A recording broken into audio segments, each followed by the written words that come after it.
Chers amis, bienvenue dans ce tout nouveau podcast où on se rencontre et on se raconte. Aujourd'hui, j'ai un invité d'exception, une personne à la fois charismatique, magnétique et énigmatique. Synthé représentant, veuillez accueillir le Big Jams. Comment ça va mon Dieu, aujourd'hui? Let's go. Qui était directeur de McDonald's. Ouais. Il a eu un peu ce temps. Chers amis, le Big Jams à ma droite, il est là, tout souriant, tout palpant. Ça fait plaisir. Homme magnifique, homme de cœur. Écoute, ça me fait plaisir d'être le premier invité de votre série de podcasts. Donc voilà, j'ai hâte de savoir ce que tu m'as préparé. Et puis voilà. Avec grand plaisir. Et tu sais quoi, pour commencer, t'es un mec d'où? Alors moi, à la base, je suis pas stéphanois. Je suis né à Marseille. Arrête. Oui. Donc c'est un peu complexe. Si tu veux, mon papa, quand il arrive en France, il arrive à Saint-Étienne. Ouais. Il a travaillé dans les mines stéphanoises. Ouais. Jusqu'à la fin des années 70. Et donc par la suite, il allait travailler à Gardanne parce que les mines de Saint-Étienne ont fermé. Ouais. Et donc du coup, moi je suis né là-bas. Et puis dans les années 90, donc en 1995, il est parti à la retraite. Et là j'avais 11 ans. Et là il a décidé de revenir à Saint-Étienne pour se rapprocher de sa famille. Et bien voilà, mon retour à Saint-Étienne. Donc t'es un Marseillais. À la base, je suis un Marseillais. Pourquoi t'as pas l'accent? Parce que je suis arrivé à l'âge de 11 ans. Mais donc, du coup, tu te considères quoi, Stéphano, Marseillais? Malheureusement, mon sang, il est bleu et blanc. Donc moi, je suis né à Marseille, je suis Marseillais de base. Donc t'es un vrai Marseillais. Je suis un vrai Marseillais. Team Joule ou pas? Team Joule. Arrête, Joule. Incroyable. Donc ok, intéressant. Donc t'es venu à Saint-Étienne. Et comment ton enfance, elle s'est passée? Parce que Jamel, il a une particularité, peut-être qu'il se voit pas assez, mais il est albinos. Oui. Très très beau gosse, très tchatcheur. Ça fait plaisir, merci. Comment ton enfance, elle s'est déroulée? Eh ben, contrairement à ce qu'on pourrait croire, moi, j'ai eu une enfance complètement normale. Pas eu de problèmes avec les jeunes ou quand j'étais jeune, j'avais des problématiques avec les autres enfants. J'ai jamais pas de moquerie, rien. Pas spécialement, non. Okay. J'ai pas vécu cette chose-là de manière problématique. Donc déjà, nous, par notre éducation, on m'a élevé comme on a élevé mes autres frères et sœurs. Mes parents m'ont donné ce côté ambitieux comme ils l'ont donné à mes autres frères et sœurs. Et donc du coup, j'ai jamais eu à faire face à ces difficultés-là.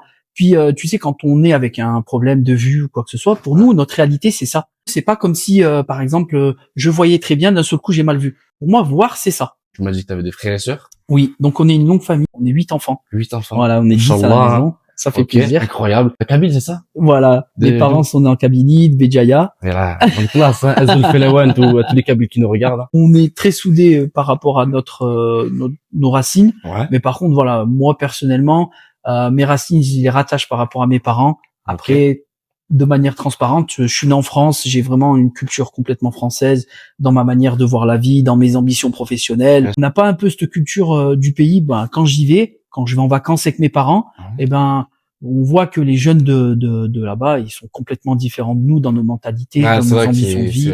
Non, en vrai, c'est différent d'Az. Voilà. J'arrive là-bas, ils m'appellent l'immigré. Pareil. En plus, moi, t'imagines. T'es ici, t'es arabe. T'es là-bas, t'es l'immigré. Exactement. Donc, en fait, nous, on n'a pas de pays. On a un pays. On a un pays, c'est la France. Ouais. On se rend compte que on a les délires d'ici, on a les envies d'ici, on a les ambitions d'ici, on a même les blagues d'ici. Tu sais, quand tu vas là-bas, tu blagues un peu avec eux, tu vois que t'es en décalé. Je suis d'origine kabyle avec mes parents, donc algérienne. Je suis de confession musulmane et j'estime être d'identité française. Maintenant, on va repasser sur un peu l'école. C'est quel domaine? Alors, choisi après le lycée. D'accord. Nous, en fait, si tu veux, on a eu un papa qui était très travailleur, qui aimait beaucoup de boulot. Parce qu'il a travaillé à la mine, c'est ça? Exactement. Il était mineur, il a beaucoup travaillé de nuit. Pourquoi je parle de ça? C'est que c'est un parallèle avec l'école. Donc, il a donné beaucoup d'importance aux études. C'est vrai? Ouais. Aux études, c'est quelqu'un qui ne sait pas lire, qui ne sait pas écrire. Mais il y avait beaucoup de suivi scolaire. Donc, mon papa se rendait très souvent dans les réunions parents-professeurs. C'était une personne qui se mettait à côté de toi pour voir si tu faisais tes devoirs. Il était vraiment présent. Il a été très très présent dans le suivi des études. Comment il s'appelle? Hussein.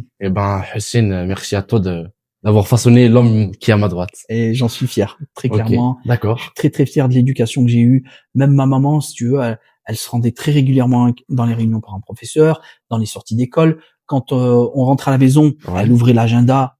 Elle nous faisait suivre. Ah oui. Ah, vous avez vraiment un protocole. Bien sûr. Et sache que à la base, c'est des parents qui ne savent ni lire ni écrire. Mon père partait sur la base de te dire, à partir du moment où tu as le diplôme Appel-Bac, on va te laisser tranquille et choisir. Après, t'es tranquille. Si tu veux continuer ou pas. Et toi, à l'école, c'est quoi qui t'animait? C'est quoi les matières que tu kiffais? Tout ce qui relevait de l'économie et de la politique. J'ai fait un bac SES, donc sciences économiques et sociales. Ouais. Je l'ai fait à Quel Saint-Étienne. lycée? Lycée le Portail Rouge. Portail Rouge, Ouais. ok. Moi, j'étais à Claude Ça Forial. s'appelle le lycée Jean Monnet. Ok, ouais, je connais bien. Voilà. Mais donc, t'as eu ton bac, je suppose. J'ai eu mon bac Premier coup. du deuxième coup. Deuxième coup. Voilà, j'ai eu Qu'est-ce mon qui s'est bac passé du deuxième coup. Comme tout jeune, hein, j'avais 18 ans, je sortais énormément. Ah ouais. Ouais. C'est en quelle année? C'était en 2000, oh là, on revient tôt, hein, 2004, 2005. Donc moi, je sais pas, on l'a pas dit dès le Voilà. départ. Mais voilà, 2004, j'ai 41 ans. Je suis né en Magnifique. 1984. Donc, comme j'avais dit à Marseille. Donc voilà, ça date, hein, il y a Incroyable. plus de 20 ans. J'ai fait un IUT technique de commercialisation. Je me suis passionné parce que, on va te donner une petite anecdote. Le premier jour d'amphithéâtre, premier jour de rentrée des classes, Ouais. il prenait, le professeur, c'était un professeur de vente. Il prenait un élève de chaque groupe, il le faisait passer au tableau, et il disait, maintenant, tu vas te présenter et tu vas vendre ta personne à l'amphithéâtre. On Boum! t'appelle Monsieur Jamel, s'il vous plaît, au tableau. Et comment Sache tu que fais? dans le groupe de 25 à 30 personnes que Ouais. j'étais, mon nom est ressorti. Allez. Et donc là, tu descends. Donc t'imagines moi dans mon Ça t'arrive. dans habillé mon classe le jour de personnage. l'entrée? Pas spécialement, je Normal. t'habillais de manière classique, mais Mec chill. la problématique, c'est que quand je descendais les escaliers, la Ouais. chose que j'entendais quand il avait dit Fougali Jamel, c'est il s'appelle Jamel. Fougali Jamel. En voyant mon visage et le nom, tout le monde a tiqué sur cette chose. Qu'est pas ça. Exactement.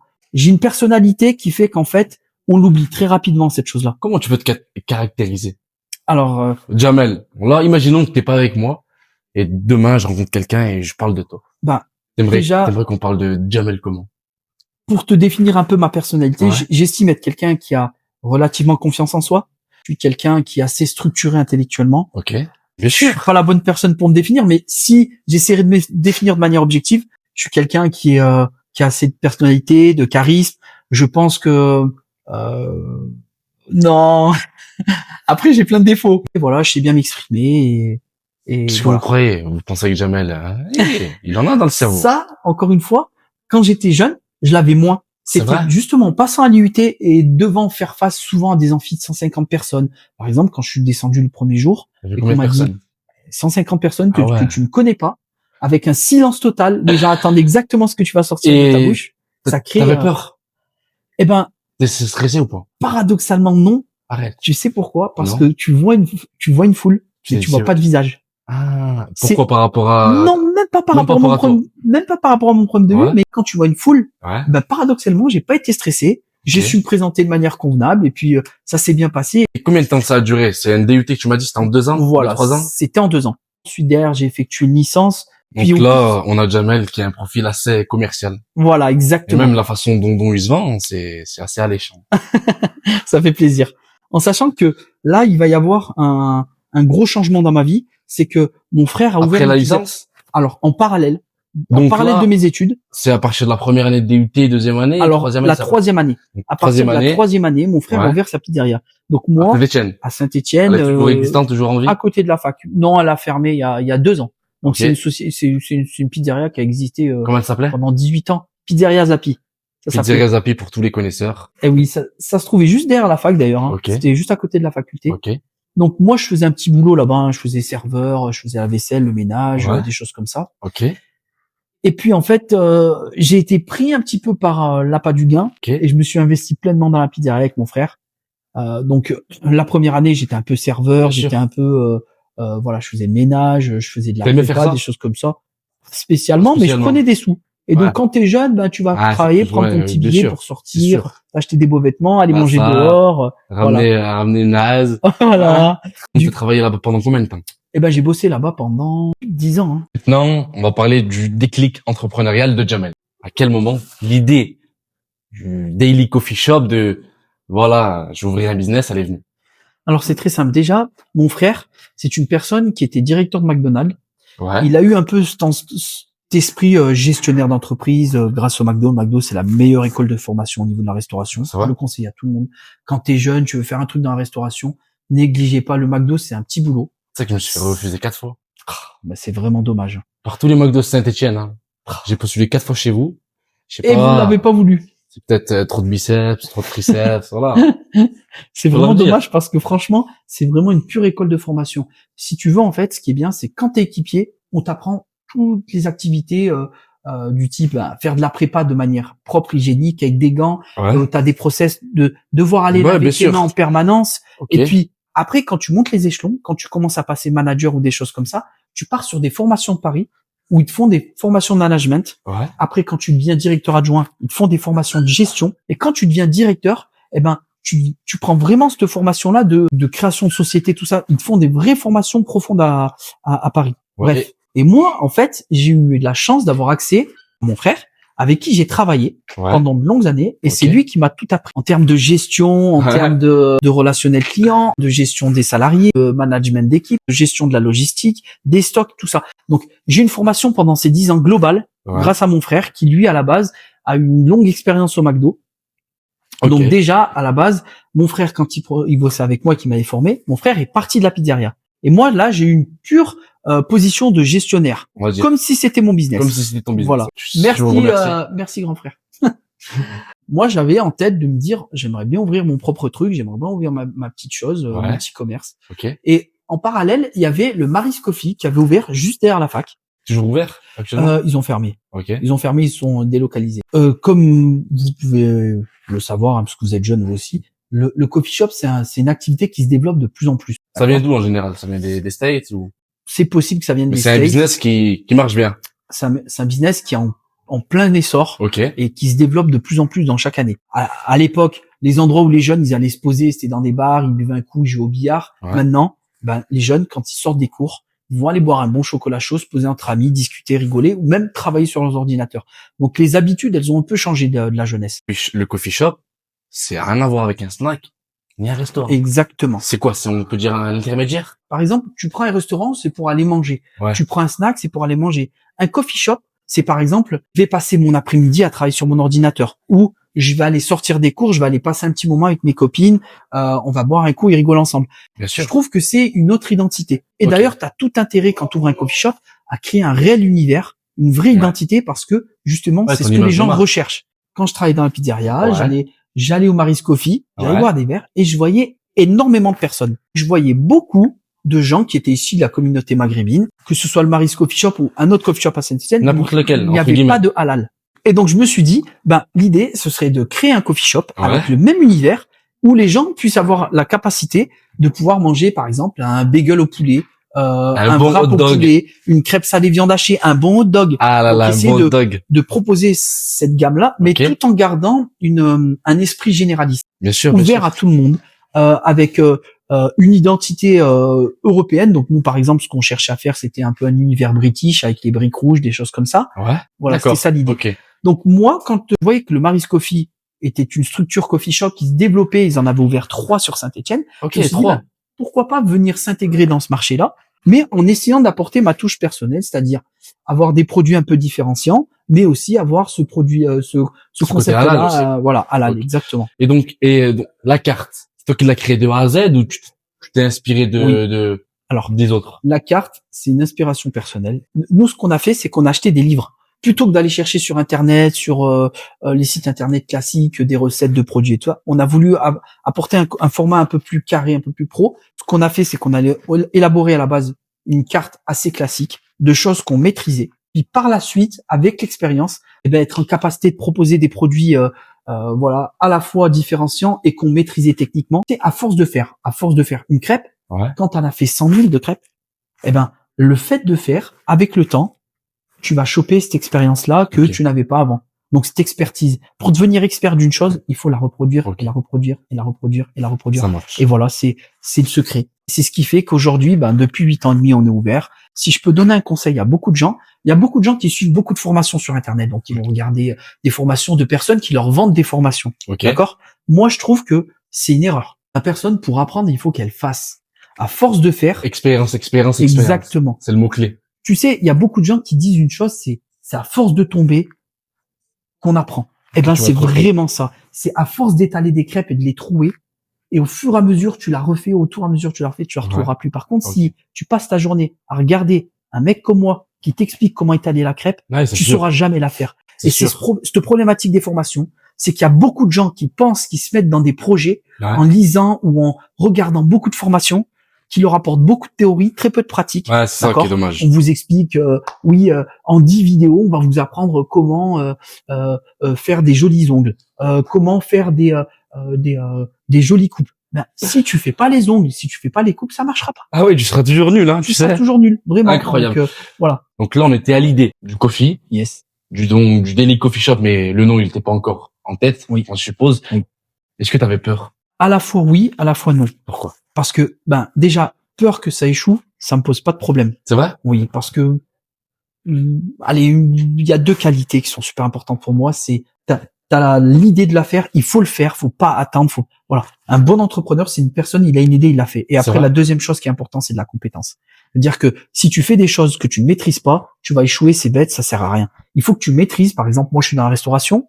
Je suis dans la restauration, je vais faire un projet dans la restauration parce que c'est ce que je fais depuis tout le temps et c'est ce que je maîtrise. D'accord? Et ensuite, trouver le courage de passer à l'action. Ok. C'est deux leviers qui sont super importants. Si je peux rajouter un petit troisième, c'est le domaine financier. Il faut avoir un peu de sous. Si tu ne l'as pas, cet argent, arrête d'y penser, passe à autre chose. Tu parasites l'esprit à penser de choses que tu ne pourras pas réaliser. Tu perds ton temps, ça sert à rien. Il faut avoir, je répète, compétence, la capacité de passer à l'action, c'est-à-dire le courage et l'argent. J'écoute tes conseils. Voilà. Et donc, pas beaucoup de peur? Non. Des doutes? Alors, des doutes, oui et non. Donc oui, j'ai pu avoir des doutes dans le sens où, voilà, comme tout le monde, tu te dis, bon, tu gérais une pizzeria, mais t'avais quand même l'appui d'une personne qui était assez solide. Oui, ton grand frère. Donc quand t'as cet appui là et que cet appui disparaît, que tu te retrouves face aux choses, même si on t'a formé, même si on t'a appris, le doute de te retrouver entre guillemets plus du mur et tout seul. Exactement. Tu te dis mais qui va venir m'aider? Ça te met un coup de pression. Au cas où si tu te retrouves en galère pour quoi que ce soit, est-ce que tu as le réseau suffisant? Est-ce que tu connais, je donne un exemple tout bête, tu as un problème au niveau juridique, est-ce que tu as un bon avocat, est-ce que tu connais un comptable spécialisé dans les cabinets de comptabilité, ils ont toujours un côté juridique. Le réseau, est-ce que tu es bien entouré? Donc là, il y a plein de choses et moi ce que j'aimerais savoir, est-ce que tes études t'ont aidé dans l'ouverture? Oui. Dans l'ouverture de la structure. Pour moi personnellement, et encore une fois, c'est ma vérité, mais il y a plein de personnes à qui vont avoir des vérités différentes. Bien sûr. Donc les études, ça te donne un cadre. Et en fait, quand tu constitues une société, tu mets le cadre que tu as toujours appris de mettre. Constituer la société de manière administrative, donc aller à la chambre des métiers, se faire accompagner par des experts, prendre un cabinet comptable, créer ta société, t'entourer d'une assistante administrative pour gérer les factures du quotidien, des choses. Donc tu mets en place un cadre. Et moi, ça, c'est mes études qui m'ont appris à mettre un cadre dans ta vie. Voilà, exactement. Donc maintenant, Monsieur James, on va parler du lancement de ton projet. Yes. Et donc les premières étapes concrètes. Tu mets le doigt sur un point super important. C'est que entre avoir l'idée, essayer de regarder un petit peu, acheter quelques bouquins et vraiment passer à l'action, c'est un gap. T'es en quelle année? C'était en 2017. Parce que t'as ouvert 2016. T'as ouvert en 2017, donc toute cette idée, ça apparaît en 2016. 2016. Donc moi, il faut savoir que j'ai attaqué mon projet au mois de septembre et que j'ai ouvert au mois d'avril. Oui. Avril 2007, open. En sachant que de septembre à décembre, qu'on a cherché à effectuer, c'est trouver un local où s'installer. Donc ça, on a mis 4 mois. Donc moi, je me suis beaucoup fait accompagner de la Chambre des métiers. Ce qu'il faut savoir, et ce que je conseillerais à tout le monde, c'est d'aller à la Chambre des métiers. Pourquoi? Parce que là-bas, il y a des conseillers à la création d'entreprise. D'accord? Donc c'est des rendez-vous d'1 heure. Par exemple, j'ai pris rendez-vous, je me suis rendu là-bas et la dame, donc, elle te demande de lui exposer ton projet et où t'en es. Mais comment t'as su qu'il faut aller là-bas? Quelqu'un qui t'a aiguillé? Tu connaissais quelqu'un qui travaillait là-bas peut-être? Non, c'est justement par mon réseau familial en fait. Si tu veux, mon frère, c'est quelqu'un qui a beaucoup de business, qui fait beaucoup de choses. Et donc tu lui en avais parlé? Voilà. De ce projet. Voilà, exactement. En sachant que moi, mon but dans ce projet-là, c'était de le réaliser, d'essayer de le réaliser seul. Parce que j'aurais pu vraiment me faire beaucoup plus accompagner par ma famille, qui m'a déjà accompagné sur l'ouverture de mon projet. Mais je voulais avoir cet aspect un peu indépendant, faire mon propre projet de par moi-même, me tromper moi-même, essayer de moi-même faire mes propres erreurs. Donc j'ai eu le soutien de toute ma famille, mais par contre, je voulais essayer de ne pas trop me faire assister par mes frères qui sont tous des chefs d'entreprise et qui auraient pu tous. On est 5 garçons et les 5 garçons sont chefs d'entreprise. D'ailleurs, T'es vraiment un frère qui aime ses frères et sœurs. ah De la façon dont il en parle, j'aimerais être ton frère, putain. on est très liés, on est très soudés. Magnifique. Si quelqu'un a besoin de quoi que ce soit, Ouais. on se retrouve directement. Il n'y a pas à se demander quoi que ce soit. S'il y a quelque chose à faire, on le fait et sans se le demander. Ah, c'est vraiment des valeurs traditionnelles. Voilà, on est très soudés, on est Ok. très liés et on est très liés. Ouais, c'est important. C'est Voilà. important la famille. Ah ben bien sûr. Pour moi, par rapport à tout ce que j'ai fait, C'est vrai. ça a été important. Même dans mon cadre personnel, le Mm. fait de me marier, le fait de créer mon business, le fait de... On va en revenir. Ouais, Le on fait va en qu'ils revenir à la fin. sont mariés. Il n'y a pas de problème. Chambre des commerces, Jamel. Chambre des Allô, commerces. bonjour, je vais à un rendez-vous. Voilà. Comment ça se passe? Donc, vous appelez simplement la chambre des métiers ou la chambre des commerces. Il y en a deux, hein, chambre des métiers, chambre des commerces. Ok. Vous les appelez. Après, eux vous orientent, ils vous donnent rendez-vous. Ok. Vous rendez à votre rendez-vous. Ouais. Vous lui présentez votre projet et de là, elle va estimer où vous en êtes dans votre projet. Donc toi, t'es arrivé devant la dame, Oui. la conseillère. Voilà. Elle t'a fait oui, bonjour Monsieur Jamel. Voilà. Qu'est-ce que vous voulez? Bonjour. Qui êtes-vous? Alors, elle te pose plusieurs questions. Où t'en es au niveau de ton projet? Quel est ton concept? Où veux-tu t'implanter? Quelles sont les finances que tu as? Combien comptes-tu mettre dedans? Et eux, en fait, ils vont t'aider sur deux leviers. L'élaboration, par exemple, d'un prévisionnel, qui peut être fait par un expert comptable, mais eux, en fait, ça va te coûter beaucoup moins cher. Ok. Moi, je me rappelle, ils me l'avaient facturé 100 €. Ils te font une petite étude avec Ok. toi, hein, en ta compagnie. Un business plan. Un business plan, Ok. exactement. C'est un business plan qu'ils te font. Tu veux faire un business plan? Ne pense pas simplement à ah ben tiens, je vais demander à ChatGPT. ChatGPT, c'est un outil. En plus, que ça tu- n'existait pas en 2016. ça existait pas. Mais moi, je parlais de ça par rapport à vous, votre Bien sûr. génération. Tout ce qui est légal, juridique, là, ça, c'est soit ton avocat ou soit ton expert comptable qui Parce va que déjà, il y t'aider a à un réaliser. avocat et un expert comptable à prendre en compte. Voilà, exactement. D'accord. C'est pas toi qui fais tout, non. Non. Je pars toujours dans mon système de cadre où quand je veux du pain, je vais chez le boulanger. Quand je veux de la viande, je vais chez le boucher. Donc, quand je veux constituer Ok. une société, ben, je fais appel à un avocat ou à un cabinet d'experts comptables. Mais faut toujours se dire, par exemple, si tu veux faire un business plan, Ouais. retourne-toi auprès d'un expert comptable. Ça va te Ok. coûter un peu d'argent, mais au moins ce sera quelque Au chose. moins, tu sais de que c'est sérieux. carré. Tu sais à quoi t'en tenir. Ok. Alors que si tu vas faire ta propre étude à toi, par exemple, tu vas évaluer que ton projet va te coûter 30 000 €. D'accord? Intéressant que tu parles de Tu vas financement. commencer à vouloir faire ton projet et tu te rendras très rapidement compte qu'en fait, c'est pas 30 000, c'est 40 000, Ok. voire 50 000. Et tu t'es trompé sur l'estimation. Donc là, c'est très bien que Jamel parle des finances parce que toute personne qui veut ouvrir un business, il faut des pesos. Oui. T'en souviens des prix, je suppose? Alors, nous, ce qu'on a effectué, c'est, dans un premier temps, il faut savoir Quand tu dis nous, oui. c'est toi, Alors, la chambre des commerces ou toi et des associés? très bien.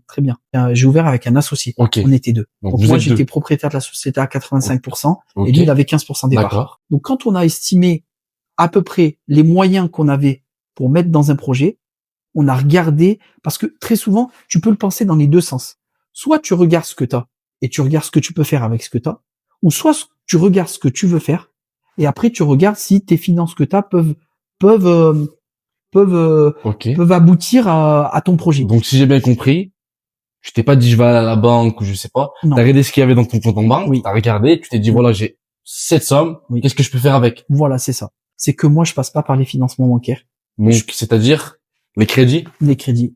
Et donc, du coup, ben, avec ce que tu as, tu regardes ce que tu peux faire. Tu vois, c'est très important Voilà. ce que tu es en train de dire parce qu'aujourd'hui, on nous incite souvent à aller à la banque, à faire des crédits. On nous dit voilà, la liberté financière, elle est devant vous.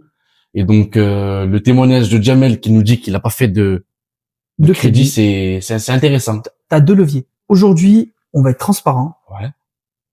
Tu t'enrichis par l'endettement. C'est comme ça, c'est le système dans lequel on vit. Le système Donc, capitaliste, C'est le c'est système ça? exactement. Tu veux t'enrichir, faut t'endetter. Ok. Faut que tu sois en capacité d'emprunter à la banque 100 000, 200 000, 300 000, 50 000, peu importe. Tu t'endettes à la banque pour générer des revenus derrière en faisant un projet. D'accord? Personnellement, de par mes convictions, je passe pas par les crédits bancaires. Moi, j'ai travaillé, T'as d'accord, travaillé pendant plus de 10 ans. pendant plus de 10 ans. Donc, J'ai t'as mis de économisé. l'argent de côté, j'ai Et tu vivais chez tes économisé parents? et je vivais chez mes parents, j'étais célibataire. Enfin, j'étais pas marié, j'avais pas de vie de famille. Je vivais chez mes parents. Et imaginons que ça sera à refaire. Je referai la même chose. Tout Tu vas pas simplement, passer par les banques. non, tout simplement parce que de un, j'ai jamais été frustré. Ouais. Dans ma tête, je me suis jamais dit ah mais c'est dommage si tu non, je savais que mon style de vie à moi c'était ça, tout en sachant que je suis totalement conscient que ça ne correspond pas au système dans lequel on vit. Mais ce qui est bien, c'est que ok, t'as pas fait de crédit, t'es pas allé à la banque. Non. Ce qui est encore meilleur, c'est que pendant 10 ans, tu as travaillé, tu as Oui. accumulé des connaissances, Oui. de l'expérience. Oui. Et donc, dès que tu es arrivé au moment où tu t'es dit, voilà, je vais ouvrir, Oui. tu avais tout ça en background. Alors que la personne qui va faire un crédit, qui va dire, OK, demain, on prend mon exemple. Oui. Demain, voilà, je vais ouvrir un coffee shop. Je connais rien. Tu te rappelles le début quand je te L'expérience, disais tu peux pas l'acheter. la triptyque, la compétence, Ouais. l'action, l'argent. Donc il faut que tu sois compétent. Par exemple, quand tu fais un projet, tu te dis je vais avoir les finances pour le faire. Ça fait 10 ans que je travaille dans la restauration, donc même si c'est du coffee, je maîtrise tout ce qui est de l'ordre des normes d'hygiène, de préparation, de gestion des stocks dans l'alimentation. Ah, c'est tout un tas de choses. Le réseau des fournisseurs, donc qui va me fournir le café, qui va me fournir la farine, le lait pour faire la pâte à crêpes. Ce système de compétences-là m'a permis de passer sur mon projet de coffee. Et c'est toujours dans le triptyque. OK. J'ai un billet de côté, donc j'ai les finances. J'ai de la compétence, parce que ça fait 10 ans que je travaille dans la restauration. Et j'ai du courage, je suis quelqu'un de courageux, je passe à l'action. Donc, Voilà. courage, compétence, argent. Voilà. Jamel a travaillé pendant plus de 10 ans dans une pizzeria. Combien t'as pu accumuler en termes d'argent? 100 000 euros. Tout en sachant que on vit à côté. Donc, en fait, si tu veux, si tu es quelqu'un d'assez cadré, structuré, tu sais que tu as une partie de ce que tu vas gagner que tu mets de côté. Tu vas avoir l'argent que tu vas dépenser dans ton quotidien, dans tes sorties, tes restaurants, l'argent que tu vas un petit peu investir. Et ça, j'ai beaucoup fait familialement. Je me suis acheté un appartement à Saint-Étienne. J'ai acheté un appartement à l'étranger aussi. Donc, c'est ce côté investissement et argent à mettre de côté. Donc, tout ça, t'as commencé à quel âge, on va dire? 20 ans. Donc, à 20 ans. Donc, imaginons que là, il y a une personne de 20 ans qui nous regarde. Comment tu pourrais la conseiller en termes de, voilà, imaginons que je reçois un SMIC chaque mois. Comment je vais épargner? Quelle stratégie je vais mettre en place? Déjà, faut savoir une chose, c'est que de 20 à 30 ans, Ouais. pour moi, c'est ce que tu vas construire qui va être ton fil rouge professionnel jusqu'à la fin de ta vie. Tu mets pas un cadre, tu n'essaies pas de te structurer professionnellement, de réaliser des projets. Quand tu vas arriver à 30 ans, tu es en C'est retard. En sachant, oui, je vais te dire, il y a deux choses. La première, c'est que de 20 à 30 ans, si tu prends une habitude, après à 30 ans, quand tu vas vouloir changer, ça va être beaucoup plus difficile. Quand tu es jeune, d'accord, te créer un cadre, te créer Une discipline, entre des guillemets. perspectives professionnelles, une discipline, mettre de l'argent de côté, tout ça. Une fois que tu l'as chopé de 20 à 30 ans, à 30 ans, on va jamais pouvoir, enfin, ce sera beaucoup plus compliqué de te faire changer. Par exemple, tu arrives à 33 ans, tu as toujours tes habitudes. Au début du mois, quand tu n'as pas mis ton argent de côté, tu vas pas être bien. Parce Et que donc- toi, tu as l'habitude depuis 10 ans de mettre ton Ok. argent de côté dès le début du mois. Par contre, à l'inverse, si tu as l'habitude de 20 à 30 ans de passer ton temps à faire la mala, de gagner 3 000 euros par mois et de les dépenser. Quand tu arrives à 30 ans, tu te dis, Ça ouais, Lou, Bon. t'as rien. arrivé à 30 ans, t'as rien. Et tu te dis, ben tiens, maintenant, je veux recadrer les choses. Ouais. Tu vas avoir énormément de mal parce que tu as pris des habitudes. L'iPhone 17 Pro Max, il est sorti. Eh ben, chaque année, toi, tu achètes l'iPhone quand il sort. Quand il va arriver pour sortir, toi, tu as l'habitude de l'acheter chaque année. Ça va être dur pour toi de résister à l'acheter. C'est sûr. Mais du coup, Tu- comment t'as fait? Par exemple, te dire, ben, je gagne 3 000, je mets 1 000 de côté, et je dépense 1 000 et j'investis 1 000. Par exemple, ton Une fois- exemple à toi. Oui.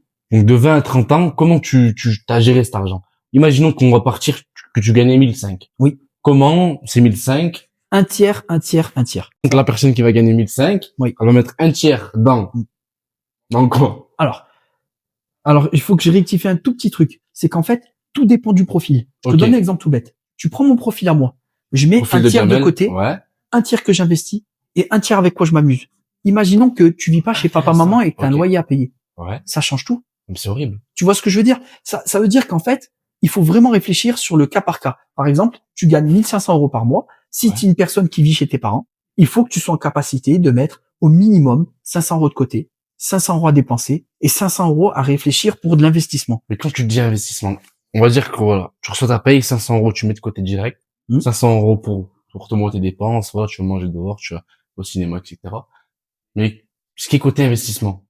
D'accord. Imaginons, tu sais pas sur quoi investir. D'accord. Tu les mets de côté, tu fais quoi? Exactement. C'est-à-dire que ces 500 euros d'investissement, c'est pas sur le coup. Il y a 12 mois dans l'année. Ouais. Ces 500 euros que tu décides D'investir. tu vas les garder pendant les 12 mois, ce qui va faire 6 000 euros à l'année et tu t'achètes ta voiture. C'est ça l'investissement. C'est pas les 500 euros que tu vas investir le jour même. Tu vois ce que je veux dire? Et ton achat de C'est ta toute une voiture, gamberge qui, ton achat de ta voiture, ça doit être sur ces 6 000 euros. Ça doit pas être sur les 500 euros que tu as mis de côté.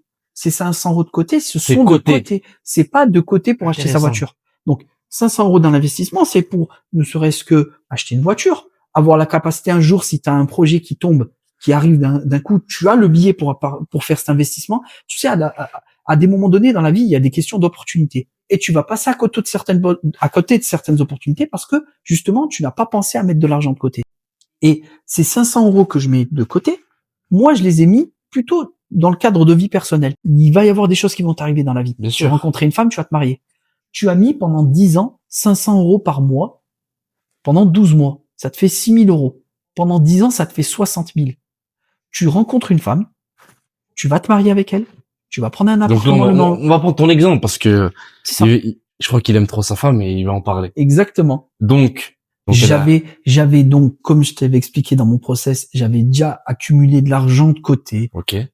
dont je mettais de côté, mais dont je n'avais pas encore le projet de faire quelque chose. Ok. Je me disais, si un jour tu te maries, tu seras en capacité de t'installer dans un appartement, de payer ton mariage, de partir en voyage de noces, voilà. Homme capable. Et en sachant que je ne mettais pas en danger mon argent d'investissement. Parce que je sais pas si tu avais compris, les 3 leviers, tu as l'argent de dépense, les 500 € que tu mets de côté pour ton investissement et les 500 € que tu mets de côté. Eh ben, ces 500 € que je mettais de côté sur tes 1005, c'est ceux-là qui vont servir pour la vie.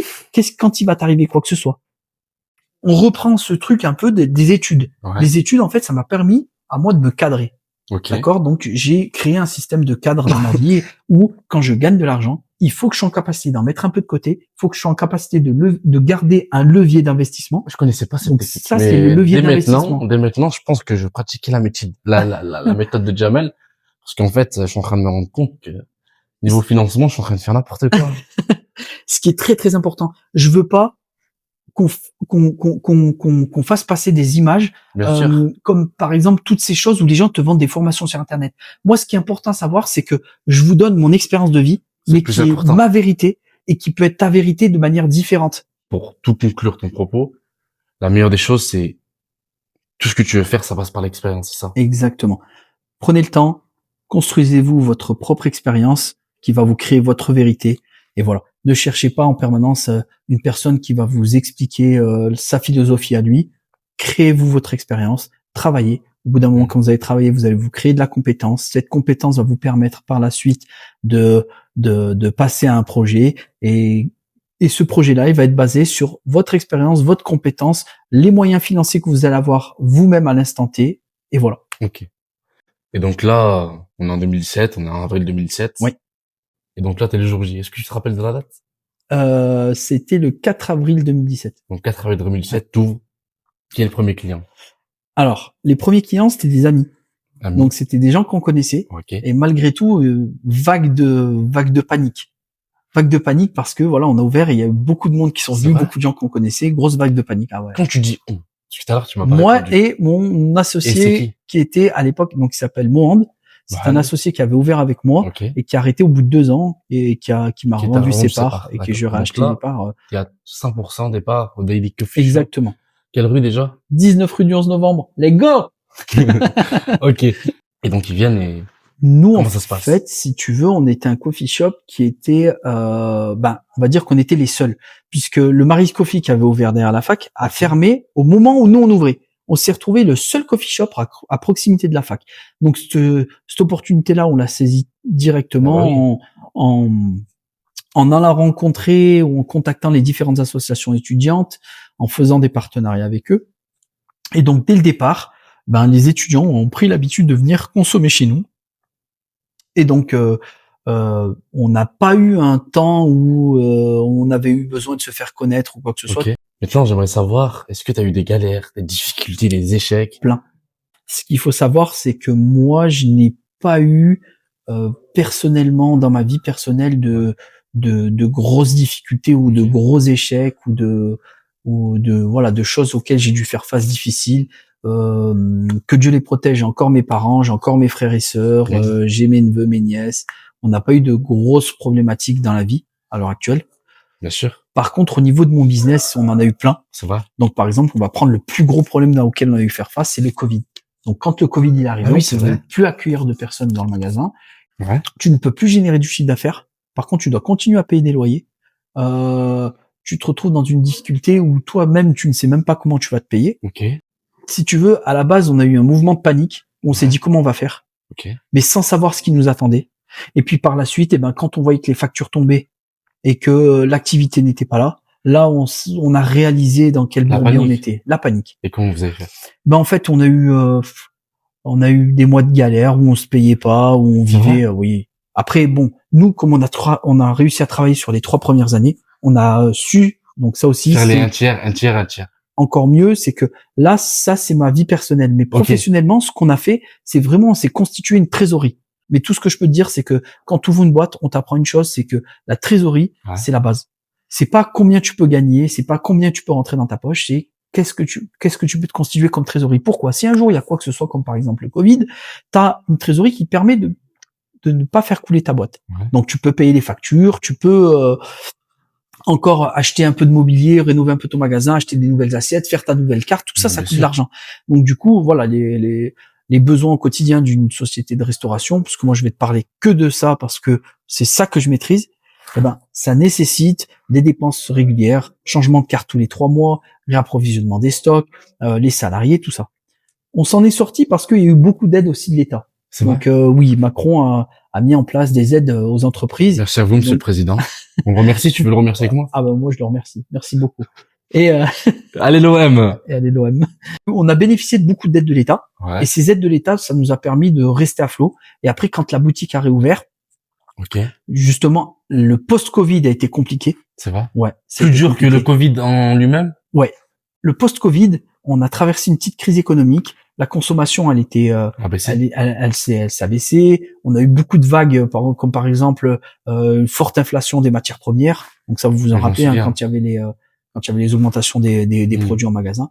Donc on a dû augmenter nos prix. Les clients qui donne-nous un exemple. Je vais t'en donner un concret, c'est le Monster. Le Monster, c'est notre spécialité, c'est un gros chocolat chaud avec plein de choses dessus, chantilly, Kinder Bueno. Voilà, c'est un produit un peu instagrammable et tout qu'on a voulu faire pour que les gens identifient le délit en disant là-bas c'est un magasin qui fait des grosses boissons magnifique, très joli à prendre en photo. Ouais. Ce produit-là, avant le Covid, on le vendait 6 €. 6 €, ouais. Après le Covid et pendant les périodes d'inflation des matières premières, on le vendait 9,90 €. C'est un produit qu'on ne vendait quasiment plus du tout. Bah oui. On passe de 6 à 9,90. Exactement. C'est quoi, c'est le prix d'un menu dans un casal? T'as tout compris. En fait, nous, notre objectif, c'est que notre société, elle reste rentable. Ah oui. Pour qu'elle reste rentable, c'est toujours le même calcul. Tu prends tes matières premières et il faut que ta marge, donc t'as un taux de marge à respecter, et donc tu fais respecter ce taux de marge par rapport aux matières premières que tu payes. Bien sûr. Ça te donne le prix de vente. Parce que sinon, si t'es pas rentable, l'entreprise, elle coule. Ou il y a aucun intérêt. Tu peux aussi très bien vendre des produits à but non lucratif. À but non lucratif ou qui te permet de rester tout juste stable, mais pour qu'une société, voilà, l'objectif c'est de faire tourner une société pour gagner de l'argent. Donc voilà, la problématique qu'on a eu à avoir, c'est j'ai eu beaucoup de retours de dire c'est devenu cher quand même. Et comment t'as adapté après les prix? En fait, t'as adapté du coup. Alors, nous ce qu'on a fait, c'est qu'on a augmenté les prix. Ouais. On a assumé cette politique-là de dire on augmente les prix, mais par contre on a toujours essayé d'apporter un côté qualitatif dans le service, dans l'accueil. Donc on essaie d'être personne accueillant, on essaie de s'adapter à la volonté du client, ce qu'il préfère, s'il veut un changement dans le produit. On essaie d'apporter une qualité de service supérieure. Moi, Jamel, ça fait pas longtemps que je le connais, et la première fois que je suis allé, donc je suis au Daily Coffee, c'était incroyable. Pour ce qui me connaissait ni Nathan ni Dev, et la manière dont il m'a approché, dont il m'a parlé, c'était incroyable. J'ai l'impression que ça fait 15 ans qu'on se connaissait. Et donc, c'était magnifique. Merci et donc, beaucoup. Voilà, je le remercie devant vous. Merci à toi. Merci pour ces compliments. Ça me fait plaisir. Et honnêtement, c'est ce que tu décris là à l'heure actuelle, c'est vraiment l'identité qu'on voulait créer. On a une grosse communauté au Daily Coffee Shop. On est comme une famille. Donc les gens viennent, me connaissent ma propre vie, savent que je vais avoir un enfant bientôt. Les gens me demandent des nouvelles par rapport à la naissance de mon enfant. Je connais les personnes, leur cursus scolaire, où ils en sont dans leurs études, ce qu'ils font dans leur vie, leurs évolutions personnelles dans leur vie. Donc nous, ce qu'on a essayé de créer, c'est voilà cette communauté-là avec ses qualités, ses défauts. Donc quand tu constitues une famille, à la fois la qualité, c'est que tu fédères les gens autour de toi, et le défaut, c'est qu'à la fois ça crée des relations un peu toxiques où tu vas avoir des axes conflictuels que tu ne devrais pas avoir dans un endroit où il y a des gens qui viennent manger. C'est-à-dire des relations un peu copain-copain ou copain-copine qui ne doivent pas exister dans de la restauration. Par exemple, personne qui va parler avec toi, tu vas être accueillant, tu vas être très, très gentil. Ah, mais qui vont, entre guillemets, en abuser, tu veux dire? Soit qui vont prendre la confiance, C'est vrai, ça ou arrive soit beaucoup. même qui vont même un peu se sentir trahis. Quand ils vont, à un moment donné, avec le temps, se rendre compte qu'en fait, c'était tout simplement un endroit chaleureux d'une personne qui t'accueillait bien, ils vont se sentir un peu trahis, genre un peu manipulés. Se dire, oui, en fait, s'il fait ça, c'est juste pour vendre sa crêpe. Ou s'il Alors que non. c'est le côté défaut de cette Je chose-là. comprends. Très souvent, les personnes vont un peu trop loin dans leur Ouais, je comprends. dans leur proximité. Ils s'imaginent des choses. Je vous donne l'exemple type d'un client, je vais pas citer son nom, mais c'est une personne qui parle avec moi en me disant, tu es pour moi comme mon frère. C'est vrai. Je te promets. Après, c'est Voilà. vrai que, moi, je parle pour moi, mais je pense que toutes les personnes qui regardent cette vidéo, on va tous au Daily Coffee pour une personne, hein. Et Oui. c'est le Big Jams. C'est ce que j'entends souvent. C'est les gens, ils sont contents de venir C'est pour vrai. voir, pour discuter avec moi. Et moi, ça me fait tout Parce autant que plaisir. c'est la vibe qui dégage, en fait. On essaie de avoir cette positive attitude, cette identité-là de on a passé une journée compliquée, mais je vais aller avoir mon petit moment de réconfort, mon petit moment où je vais passer un agréable moment, où il y a une personne qui est en capacité d'avoir un peu d'écoute dans ma difficulté du moment. Bon, on essaie d'apporter un peu cette chose-là. Et donc maintenant, on va parler des réussites. Oui. Quelle est ta plus grosse réussite, Jamel? Dans ta vie, en tant qu'entrepreneur, mais aussi dans la vie de Non, Jamel. ma plus grosse réussite, ça a été mon mariage. Pour être transparent avec vous. Madame, voilà. je vous connais pas, mais j'aimerais vous connaître, hein. Parce que là, Jamel, il Non. vous envoie des fleurs, hein. Très sincèrement, C'est vrai. si on vit, c'est pas pour le travail. Il faut travailler, il faut chercher à gagner de l'argent, mais c'est pas ça l'objectif de ma vie à moi personnel. Moi, l'objectif de ma vie, ça a été de constituer une vie de famille, Okay. D'avoir des enfants, d'être épanoui dans sa vie de couple. Et voilà. Donc, dans un mois, je vais avoir un enfant. Mois d'octobre, je vais avoir Octobre 2025. Octobre ou novembre, on sait pas. Hein. D'accord. Et donc, c'est ta plus grosse réussite. Ma plus grosse réussite, c'est être en capacité de construire ma vie de famille. Ok. Et cette vie de famille, c'est malheureux à dire, mais dans la société dans laquelle on vit, tu as besoin d'argent. Tu as besoin de travailler, de gagner de l'argent pour préparer l'arrivée de ton enfant, pour voyager avec ta femme, pour créer du confort dans son hébergement. Et tout ça, ça crée un épanouissement. Mais tu as besoin de cet argent. Est-ce que tu ressens un avant-après? Avant que ta femme elle soit venue dans ta vie? Totalement. Totalement, puisque tu donnes un sens à ce que tu fais. Donc, par exemple, il y a des moments donnés, tu travailles pour accumuler de la richesse. Et quand tu te maries, quand tu rencontres ta moitié, que tu constitues ta vie de famille, ta perspective, elle change. C'est tu travailles pour construire ta vie de famille, pour, par exemple, mon enfant, il va arriver, on va tout faire pour que il ait un certain confort, pour qu'on puisse le mettre dans une bonne école, pour que il puisse être dans le cadre de se poser la question, de se dire, qu'est-ce que j'ai envie de faire dans la vie, ou, qu'est-ce que je peux faire pour me sentir bien, plutôt que de se demander la question, de se dire, comment on peut faire pour remplir notre frigo, voilà, je veux que mon enfant, il ait ce confort-là de pouvoir s'épanouir pleinement. Je suis content que tu partages. Merci. Ouais, c'est normal. Honnêtement, j'ai pas de pudeur avec ça parce que à des moments donnés, faut vivre les choses de manière simple. Est-ce que tu pourrais nous raconter comment tu l'as rencontré? Au Delhi. Et je l'ai rencontré au Delhi. Oui, j'ai rencontré au Delhi. Donc en fait, t'as fait aucun effort. Elle est venue à toi. Exactement. C'est tout simplement une personne qui est venue consommer au magasin et puis on s'est rencontrés dans le cadre de ma boutique. C'est vrai? Voilà. Et comment ça s'est passé? C'était magique. Arrête. Comment magique? C'était magique. Écoute, la première fois que je l'ai vu, ça a été complètement naturel. Donc un peu comme là quand on parlait ensemble tous les deux, on s'est parlé de manière naturelle et puis on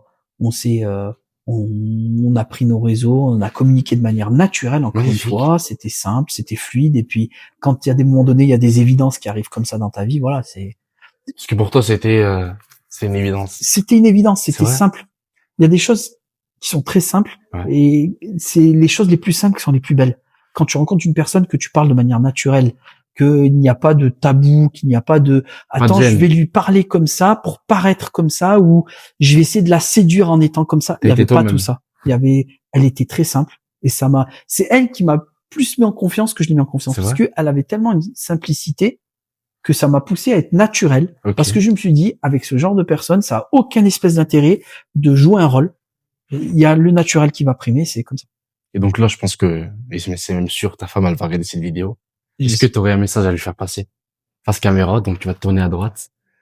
On sait que t'es un peu parfois timide, mais là, si t'as un message... Continue comme ça. C'est bien. Et allez, l'OM. Non, je plaisante. Non, mais je veux pas de message particulier à lui faire passer. Voilà, on vit une vie simple, de gens simples. On est très bien ensemble. Voilà, on n'a pas spécialement de pudeur ou de quoi que ce soit. On Écoute, vit la vie comme elle arrive. Et puis voilà. je fais pas partie de votre vie, mais elle a l'air incroyable. Tiens sur toi, ça fait plaisir. Donc c'est incroyable. Donc là, maintenant, tu nous as parlé de ces choses incroyables, qui étaient magnifiques, et qui est pour moi la meilleure partie de cette interview. Ça fait plaisir, merci. Maintenant, j'aimerais parler un peu du côté entrepreneurial. Oui. Et de tes journées types, si on peut appeler ça. Quand je me lève le matin, je prends mon petit déjeuner, je m'habille, je mets toujours la chaussette droite, la première. Toujours. Non, je rigole. Non, mais... Ça aurait pu être un rituel, mais j'ai pas de rituel. Donc tu te lèves. Je me lève. À quelle heure? Je me lève vers les 9h, 10h. Chez moi, je prends mon petit déjeuner, tranquillement. Qu'est-ce que tu manges? Alors que ça, en plus de ça, c'est pour vous dire l'importance que la vie conjugale a eu. C'est que moi, quand je me levais le matin en tant que célibataire, je me levais, je partais au boulot. Je prenais un café au boulot. Et c'est le café du boulot qui me réveillait. Alors que là, quand je me réveille, c'est ma femme qui me réveille. On se réveille, on prend un café, on boit un café ensemble. Et donc t'es avec elle. Et c'est ça qui va me réveiller. Vous racontez un peu les choses de couple que vous racontez. Oui, et puis ensuite tu pars au travail. Même des fois, tu t'as même pas besoin de parler, hein. On se lève, on prend mon petit déjeuner, on s'est levé ensemble. Voilà, on vit ensemble naturellement. Quand je vais au boulot quand je vais au boulot derrière, j'attaque vers les 11h, midi. En général, parce que le Daily Coffee Shop, il est ouvert à 11h du matin. Daily Coffee Shop, 19 rue du 11 novembre, 11h minuit. Parce que sur le net, sur TikTok, on entend souvent des gamins qui disent ça y est, moi je me lève à 6h du matin, je veux courir 15 km, je bois du gingembre. Voilà. Qu'est-ce que t'en penses? Et toi?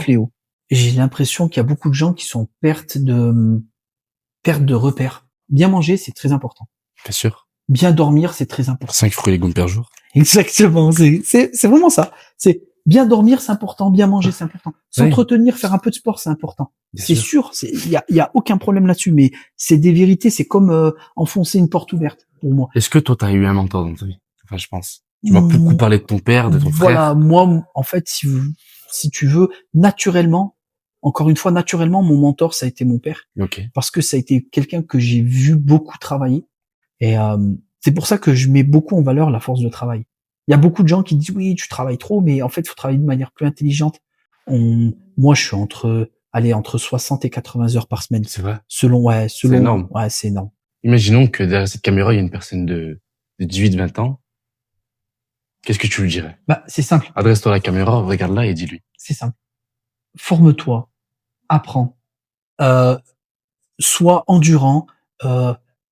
Ton objectif numéro 1, c'est d'accumuler de la compétence, de l'expérience. C'est vraiment la base. Il faut que tu accumules de la compétence. Et la compétence, tu l'accumules avec l'expérience, avec le nombre d'heures de travail que tu vas effectuer. Le savoir, il s'acquiert par un peu de formation, par de l'expérience dans ton travail. À force de travailler, tu vas acquérir des compétences. Et c'est ces compétences-là qui vont te permettre d'élaborer un projet par la suite. Ne pas être trop pressé, être patient. Pour apprendre, il faut du temps. Pour acquérir de l'expérience, il faut du temps. Pour accumuler de l'argent pour faire un projet, il faut du temps. Patience, premier. Patience. Compétence. Et allez, on va dire endurance. Donc patience, compétence et endurance. Bon, le Big Jams, j'ai une dernière question à te poser. Avec plaisir. T'es sûr? Oui. Tu veux l'entendre? Bien sûr. Est-ce que tu accepterais que je passe une journée avec toi? Eh ben écoute, avec grand plaisir. Ça te permettra d'être concrètement dans mon lifestyle. Il a accepté. Bah oui, avec plaisir. Le Daily Coffee Shop? Au 19 rue du 11 novembre. Venez nombreux. Let's go. Ouvert du lundi au samedi. De 11h à minuit. Let's go! Let's go et allez l'OM. Et allez l'OM. On se retrouve ici dans le podcast où on se rencontre et on se raconte. Et aujourd'hui, j'ai eu l'expérience d'avoir un homme magnifique, énigmatique et charismatique qui était le Big James. Et je tiens à le remercier chaleureusement pour le temps qu'il nous a accordé. Merci.